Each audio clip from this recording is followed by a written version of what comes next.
Morning ওলাইতো আহিলোঁ আজি। এতিয়া চাওঁ, কালিতো বুক কৰি থৈ গৈছিলোঁ, কেই নম্বৰত পাওঁ আজি সেইটো ডাঙৰ কথা আচলতে। বিশ্বকৰ্মা বুলি আজি গাড়ী বাৰু কমেই আছে, চাওঁচোন। ৰখি আছোঁ, কালি যিহেতু মই বুকিং কৰি থৈ গৈছিলোঁ, চ' সেইটো কাৰণে পাম বাৰু, কিন্তু তথাপিও বহুত গাড়ী অলৰেডি সোমায়েই আছে ৰাতিপুৱাৰ পৰা।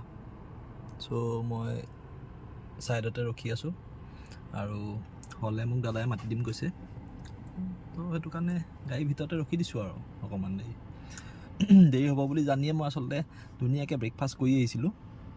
আৰু বাকী আজি গাড়ী চাড়ী ধুৱাই লওঁ, ধুৱাই লৈ পেলাই বিশ্বকৰ্মা স্পেচিয়েল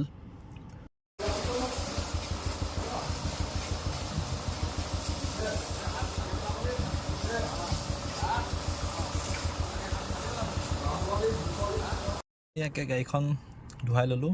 মানে আজি জাষ্ট নিয়মটোহে কৰিলে আৰু ওপৰে চিনাকি যিহেতু, কাইলৈ পৰহিলৈ মাতিছে, ধুনীয়াকৈ আকৌ ধুই দিব। আজি মানে ইমানেই ভিৰ আৰু লাষ্ট কোটা মই, চ' জাষ্ট নিয়মটো কৰিব পৰাকৈ ধুনীয়াকৈ মানে বাহিৰটো পানী চানী মাৰি ৰেডি কৰি দিলে। আৰু মই বাহিৰৰ পৰা এটা ভিউ দেখাম বাৰু।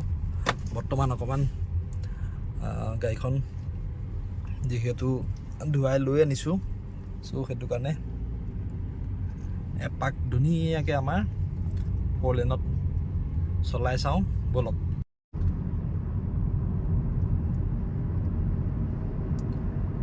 এইখন গুৱাহাটীৰ পৰা যোৰহাটৰ দিশলৈ আহিলে তৰাজান বাইপাছৰ যিখন ফ্লাইঅভাৰ, এইখনত বৰ্তমান উঠিছোঁ। ধুনীয়া হৈ গ'ল। আগতে যাৰ মনত আছে, এই যিখন ফ্লাইঅভাৰ নাছিলে তেতিয়া এই জেগাকণ কেনেকুৱা আছিলে, আৰু আজি ফ্লাইঅভাৰ হৈ যোৱাৰ পিছত এই গোটেই জেগাকণ কেনেকুৱা হৈ গ'ল। বহুত ধুনীয়া ভিউ আচলতে।